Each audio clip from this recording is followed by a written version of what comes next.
ഇന്ന് ഉണക്കക്കൊഞ്ച് വെച്ച് ഒരു ചമ്മന്തി ഉണ്ടാക്കാം. അതിന് വേണ്ടി ഇത് 3/4 കപ്പുണ്ട്. ഇത് ക്ലീൻ ചെയ്തെല്ലാം കഴുകി വെച്ച ഉണക്കക്കൊഞ്ച. നന്നായിട്ട് ഇത് മൂക്കണം. അതിലേക്കൊരു 5 ഈ ഉണക്കമുളക് കൊണ്ടിടാം. ഇതിപ്പം 15 മിനിറ്റ് ആയിട്ടിട്ട് ഇനി ഇത് ഓഫാക്കാം. മിക്സിയുടെ ജാറിലേക്ക് ഒരു 10 ചെറിയ ഉള്ളി, ഒരു പീസ് കറിവേപ്പില, പിഴുപുളിയായത് ഇത്രയും പിഴുപുളി, ഒരു പീസ് ഇഞ്ചി, പിന്നെ കുറച്ച് ഉപ്പൂടി ഇട്ടിട്ടുണ്ട്. ഒന്ന് ചതച്ചാദ്യം എടുക്കാം. അതിലേക്ക് ഈ ഒന്ന് ചതച്ച് അതിലേക്ക് ഈ ഉണക്കമുളക് ഇടാം. ഇനി കുറവ് മതിയെങ്കിൽ കുറച്ച് ചേർത്താൽ മതി. ഇനി ഈ ഉണക്കക്കൊഞ്ചിട്ടൊന്ന് പൊടിച്ചെടുക്കാം. തേങ്ങ ചേർക്കാതെ ഇങ്ങനെ പൊടിച്ച് കഴിക്കാനും നല്ലതാണ്. ഇഷ്ടമുണ്ടെങ്കിൽ ഇച്ചിരി കുരുമുളക് കൂടെ ചേർക്കാം ഇതിൽ. അതിലേക്ക് തേങ്ങ ഇടാം. ഇത് 1 കപ്പ് തേങ്ങയുണ്ട്, അതിടാം.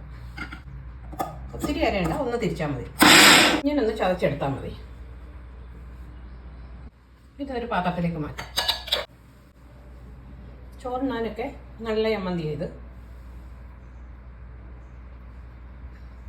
15 മിനിറ്റോളം എടുത്ത് അത് വറുത്തെടുക്കാൻ വേണ്ടി കൊഞ്ചും മുളകും കൂടെ കുറച്ച് വെളിച്ചെണ്ണ ഒഴിച്ചാൽ പെട്ടെന്ന് വറുത്ത് കിട്ടും.